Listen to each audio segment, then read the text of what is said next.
Сәлеметсіңдер ме, балалар? 2-ші сынып математика. 1-ші бөлім.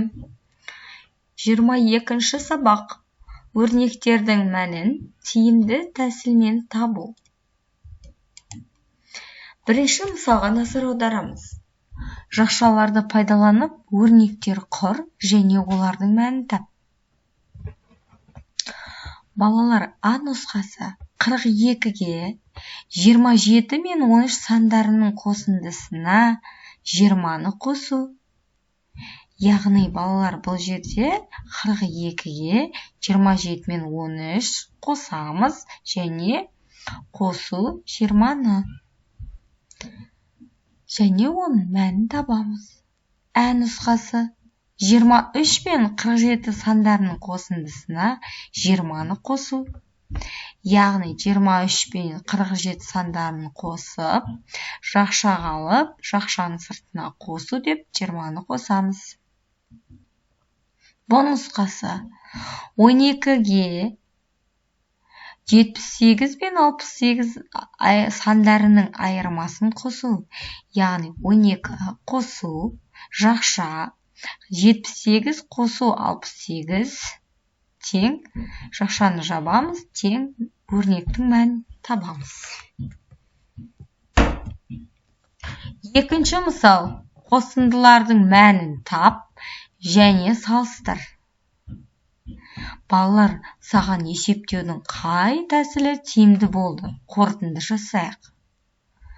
Балалар, бұл жерде тиімді тәсіл әрине бізге ол жақшаның ішін бірінші табу.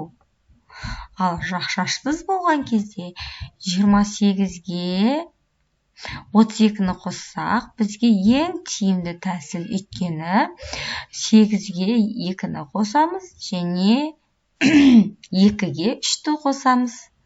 Сонда, одан шыққан санға 25-ті қоссақ, ең тиімді тәсілдеріміздің бірі сол болады.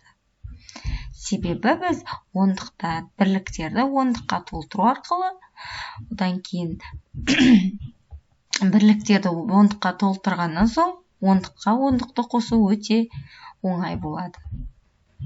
2-ші Б нұсқасында 25 қосу, 28 қосу 32, яғни бұл жерде бізге әрине жақшаның ішін табу өте тиімді тәсілдердің бірі болып есептеледі.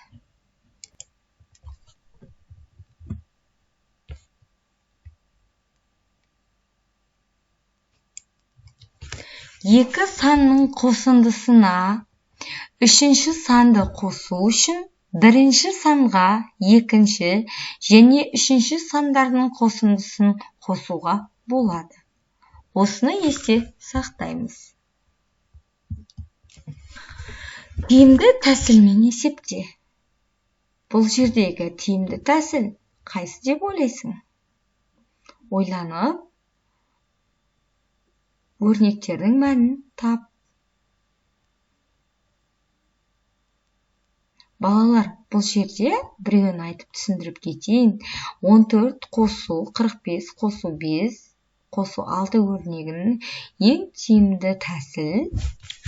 Яғни біз білетін 14-ке 6-ны қосамыз, екеуінде де бірлік 4-ке 6-ны қоссақ 10 шығады, оған 10-ды қоссақ 20 шығады.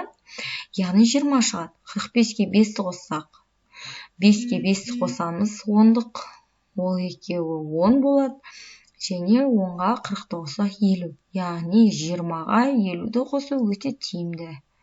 Сол себептен келесі нұсқаларды дәл осылай мұқият қарап, мәнін тап. Өрнектерді салыстыр және мәндерін тап. Бұл жерде балалар қай жағы үлкен немесе кіші, артық, кем деген сияқты белгілерді қою арқылы өрнектерді салыстырамыз. Теңдеулерді салыстыр және шеш. Ә нұсқасы өрнектердің мәнін тап. 6-шы мысал, сызбалар бойынша амалдарды құрастыр. дәптерге тұйықталған немесе және тұйықталмаған қисық сызықтар сыз. Үй тапсырмасы 8-ші мысал. Қосудың ауыстырымдылық және терімділік қасиеттерін қолданып есепте.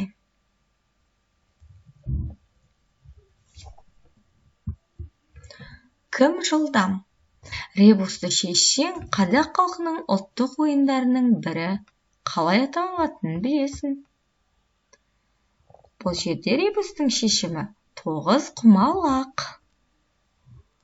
9 құмалақ қазақтың ұлттық ойындарының бірі.